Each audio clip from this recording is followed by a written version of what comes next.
الحمدللہ ثم الحمدللہ، آج جمعۃ المبارک کے اس عظمت والے مہینے میں تقریباً 4.25 سال بعد 212 جمعہ مکمل ہونے کے بعد آپ حضرات سے بالمشافہ ملاقات ہو رہی ہے۔ آپ سب اس حقیقت سے واقف ہیں اور آپ اس کے عینی شاہد ہیں کہ 4 اگست 2019 سے مجھے بدستور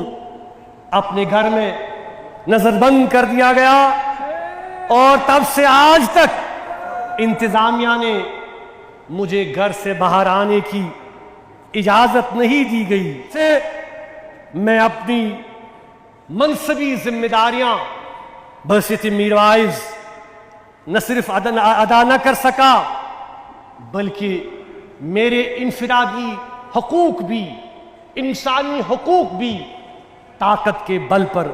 سلب کر لیے گئے۔ بزرگوں، اس کے باوجود کہ تمام طبقہ فکر نے مطالبہ کیا، بار بار مطالبہ کیا کہ مجھے رہا کیا جائے، بالآخر جب مجبوراً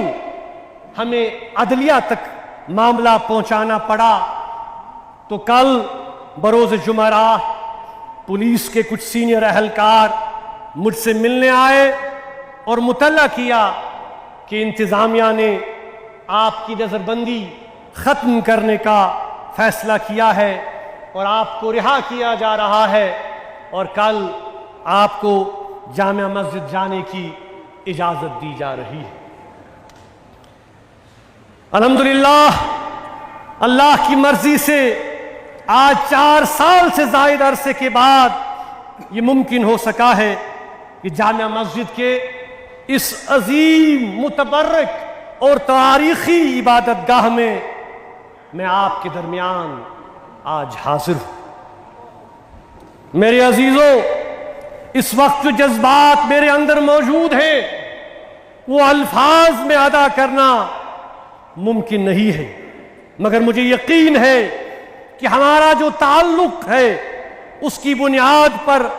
آپ ان جذبات سے بخوبی واقف ہیں، ان کو سمجھتے ہیں۔ یہاں پر میں آپ سب حضرات کا شکریہ بھی ادا کرنا چاہوں گا کہ آپ کی دعاؤں کی تاثیر اور دین کی سے وابستگی کے جذبے کے نتیجے میں اللہ تعالیٰ کی بابرکت ذات نے یہ موقع نصیب فرمایا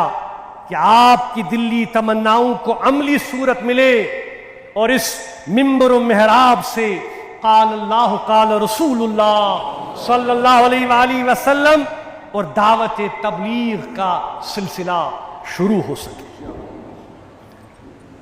آپ سے سالوں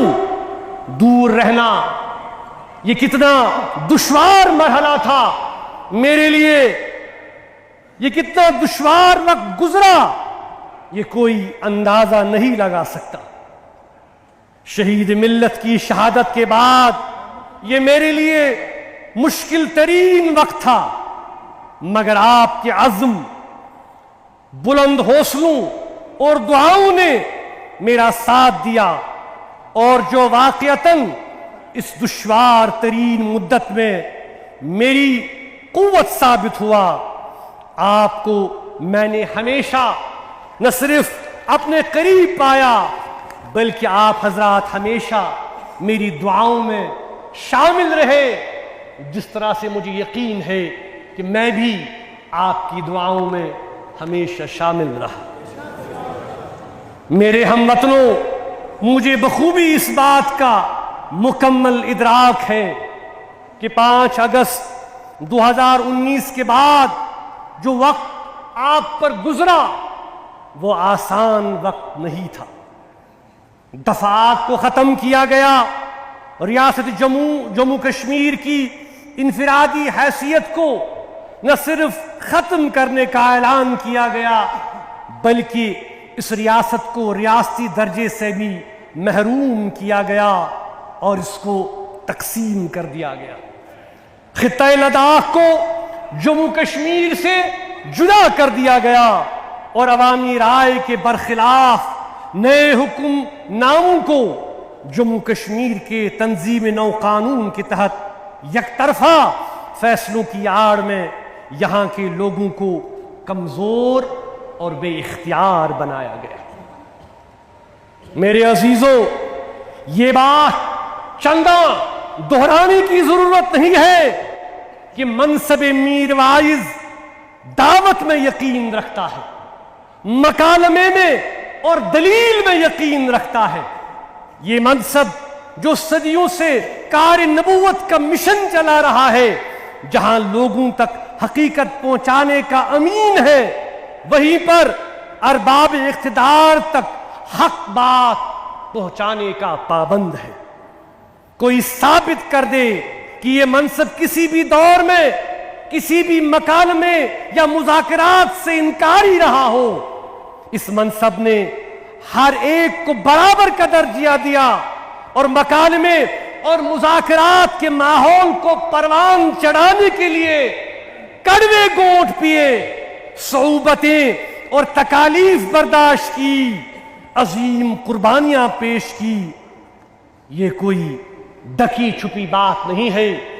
بلکہ یہ ایک روشن تاریخ ہے۔ میرے ہم وطنوں،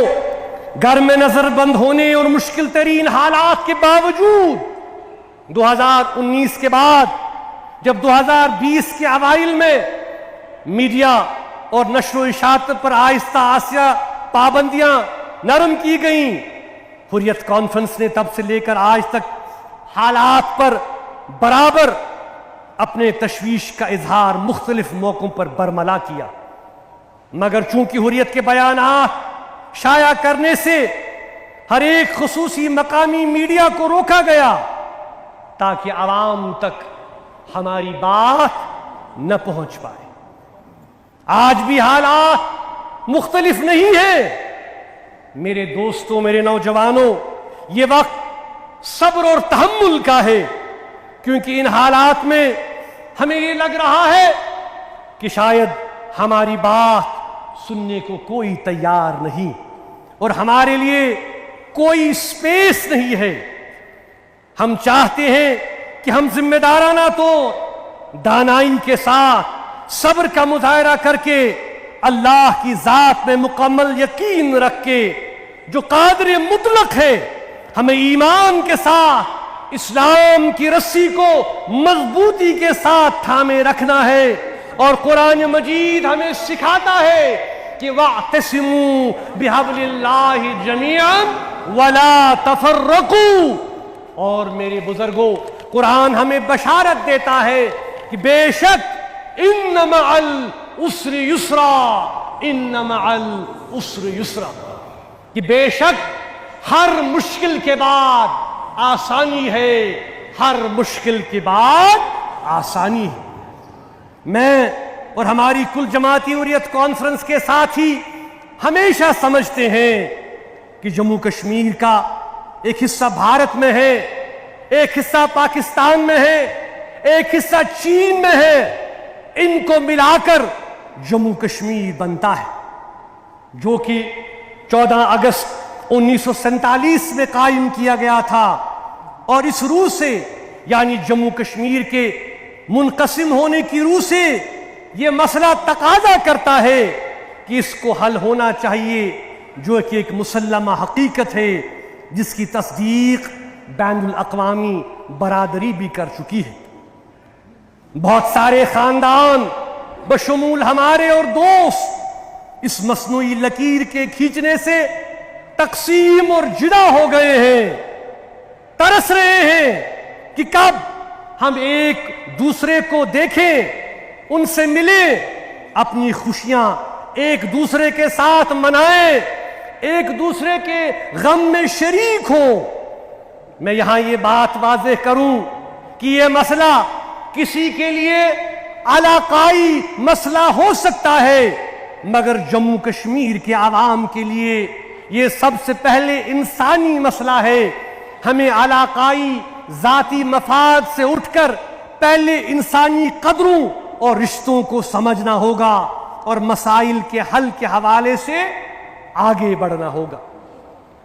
حال ہی میں آپ نے سنا ہوگا کہ یوکرین کے حوالے سے وزیر اعظم شری نریندر مودی نے کہا کہ یہ دور جنگ کا دور نہیں ہے۔ صحیح کہا۔ اس ضمن میں ہم یہ یاد دلانا چاہتے ہیں کہ ہم نے ہمیشہ ہر اس طریقہ کار جو تشدد کے خلاف، طاقت کے خلاف تھا،